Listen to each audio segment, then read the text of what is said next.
सरपंच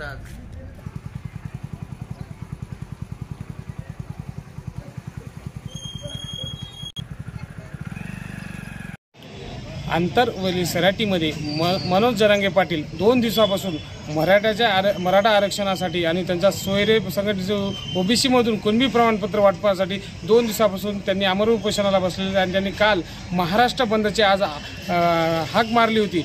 त्यानुसार आज नांदेडमध्ये महाराष्ट्र बंदाला संमिश्र प्रतिसाद मिळाला म्हणून व्यापाऱ्यांनी स्वतःहून दुकाने बंद केली आहेत। नवा मोंढा मार्केट असो, सिडको असो, हडको असो का चंद्रशेखर असो पूर्णतः बंद आहे।